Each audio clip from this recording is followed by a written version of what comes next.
उत्तर प्रदेश के बागपत जिले में देर शाम एक दिल दहला देने वाली घटना सामने आई है। दोगट थाना क्षेत्र के टिकरी गांव में एक महिला ने अपने 3 मासूम बेटियों का गला घोंटकर हत्या कर दी और फिर खुद भी पंखे से लटक कर आत्महत्या कर ली। इस घटना से पूरा गांव सदमे में है।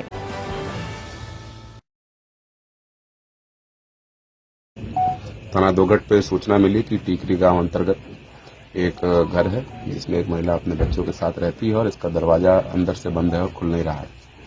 इस सूचना पर तत्काल थाना दोगट पुलिस जब यहां पर पहुंची तो आवश्यक वीडियोग्राफी करते हुए दरवाजे को तोड़कर जब खोला गया तो एक महिला का शव पंखे से लटका हुआ और अन्य इसके 3 बच्चों का शव बिस्तर पर पड़ा हुआ मिला।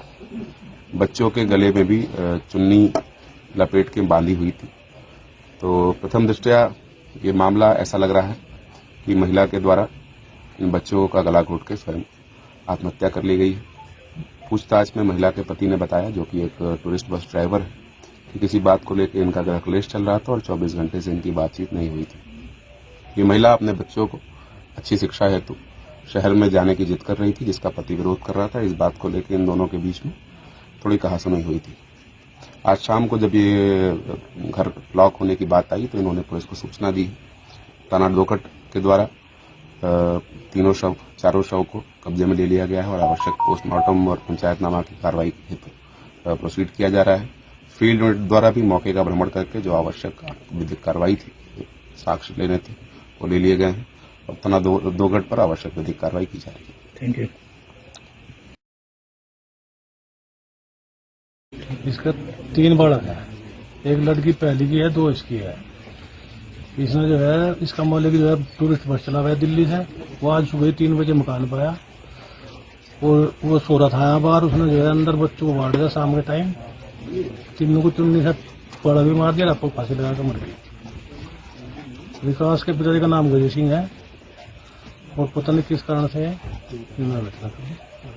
हत्या किसकी हुई है, पत्नी की या पति की? वो पति पत्नी में झगड़ा तो कुछ था नहीं, यहाँ कोई पता नहीं कहाँ झगड़ा था। वो बाहर सो रहा था पिटने के नीचे में अंदर। तो कितने बच्चों की मौत हुई है? और 3 बच्चे मर गए। 3 लड़की थी, एक 7 साल की, एक 2.5 साल की, एक 5-6 महीने की। किस चीज से मारा गया बच्चों? चुन्नी से मारा, जो फांसी दे गए। दिल्ली की मुख्यमंत्री रेखा गुप्ता ने आज पूर्वी दिल्ली स्थित ईबास हॉस्पिटल का निरीक्षण किया।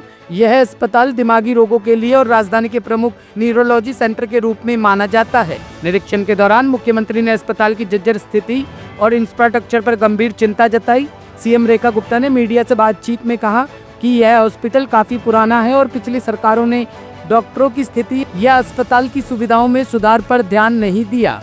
उन्होंने स्पष्ट किया कि उनकी सरकार का पहला लक्ष्य यहाँ की बुनियादी सुविधाओं को दुरुस्त करना है ताकि मरीजों को किसी तरह की परेशानी का सामना ना करना पड़े। हमारे पूरे भारतवर्ष का बल्कि एशिया का एक बहुत बड़ा ऐसा सेंटर है जहाँ की न्यूरो प्रॉब्लम्स को कैटर किया जाता है। नॉर्थ एशिया का एक बड़ा सेंटर जहाँ रोजाना की लगभग 2,500-3 हज़ार ओपीडी होती है। आप सबने भी देखा कि यहाँ इतने लोग होते हैं, पर अफसोस इस बात का है कि इतनी बड़ी एसेट जो है, इतनी बड़ी एसेट का कभी पिछली सरकारों ने केयर टेकिंग ही नहीं की। जब मुझे इस हॉस्पिटल से रिलेटेड शिकायतें मिली तो आज मेरा यहाँ पे आना हुआ और मैंने जब यहाँ की डिटेलिंग ली तो पहले भी मेरे संज्ञान में था कि एमआरआई मशीन यहाँ पे 2012 से नहीं है। 2012 के बाद से इस हॉस्पिटल में एमआरआई की मशीन ना होना, एक भी सीटी स्कैन मशीन ना होना, एक्सरे और अल्ट्रासाउंड की लिमिटेड अपॉर्चुनिटी होना हमारे लिए दुर्भाग्य की बात है। हम लगातार उन अधूरे हॉस्पिटल के प्रोजेक्ट में लगे हुए थे कि हमें उन पे काम करना है, पर आज जो ये इतनी बड़ी एसेट दिल्ली सरकार की है, जो ना केवल दिल्ली को बल्कि एनसीआर और बाकी देश के लोगों को भी इलाज देती है, मुझे लगता है कि इसको भी हमें रिवाइव करने की बहुत बड़ी आवश्यकता है। यहाँ पर जितने डॉक्टर्स हैं, जितना सिस्टम है, उसमें केवल मात्र 10 वेंटिलेटर के बेड हैं। अभी हमने ये तय किया है कि ना केवल हम इबास को नया बिल्डिंग स्ट्रक्चर बना करके देंगे परंतु सबसे पहले with in this financial year यहाँ की मशीनरी की जितनी रिक्वायरमेंट है, MRI, CT scan, ultrasound, x ray, ये सारी की सारी फैसिलिटीज इभास को हम इसी फाइनेंशियल ईयर में देंगे और उसमें आरी में अपने इसके लिए हम बजट क्रिएट कर करके हम यहाँ पे इसको पूरा रिवाइव करेंगे। हजारों पेशेंट मैंने यहाँ देखा कि लाइन में बैठे हुए हैं, पता नहीं कितनी ही लोगों की ज़रूरतें यहाँ से पूरी होती है, उनकी दवाइयाँ, उनका इलाज, उनको डॉक्टर्स का देखना। और ऐसे हॉस्पिटल्स को अगर हम सपोर्ट नहीं देंगे तो बाकी सब बेकार है। नए बनाने की दिशा में दौड़ रही थी पिछली सरकार, जिसमें कि करप्शन के चार्जेस सारी दुनिया को पता है कि उनके पास लगे, परंतु जो वर्तमान में इतनी बड़ी सहूलियत जनता को हम दे सकते थे, अपने पूरे कार्यकाल में 10 साल के कार्यकाल में उन्होंने एक मशीन इस बड़े इंस्टीट्यूशन के लिए खरीदी नहीं। जो बड़ी बड़ी बातें करते हैं, धरती पे कहाँ खड़े हैं उन्होंने कभी देखा नहीं। मैं इभास की पूरी टीम को, यहाँ से जुड़े सभी पेशेंट को ये कहना चाहती हूँ, जल्द से जल्द यहाँ की मशीनरी को पूरा किया जाएगा और यहाँ के लिए नया ओपीडी सेक्शन बनाया जाएगा और उसके बाद पूरी बिल्डिंग को रिवाइव किया जाएगा। कोई एक्शन लिया गया अभी तक के? अगर देखिए, लापरवाही की जो बात है, जब यहाँ के इंफ्रास्ट्रक्चर को मैं देखती हूँ तो मुझे ये लगता है कि जिन परिस्थितियों में ये डॉक्टर काम कर रहे हैं वो भी अपने आप में देवतुल्य है।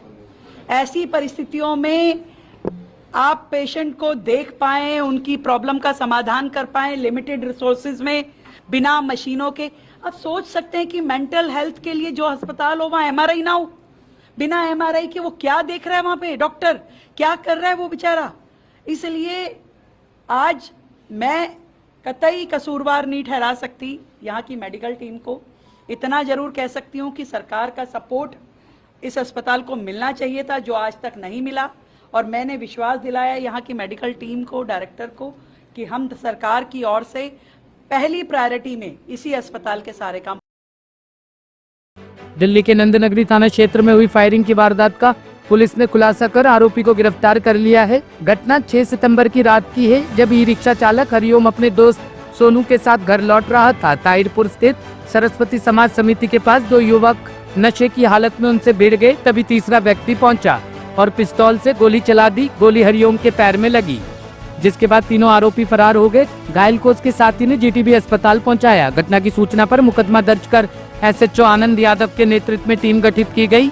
पुलिस ने सीसीटीवी और मुखबिर तंत्र की मदद से आरोपी महबूब अली निवासी ताहिरपुर को दबोचा। उसके पास से सेमी ऑटोमेटिक पिस्टल और 2 जिंदा कारतूस बरामद हुए। आरोपी ने अपराध स्वीकार किया है। पुलिस अब अन्य फरार आरोपियों और हथियार सप्लाई चेन की जांच कर रही है। ब्यूरो रिपोर्ट, टीम तफ्तीश न्यूज।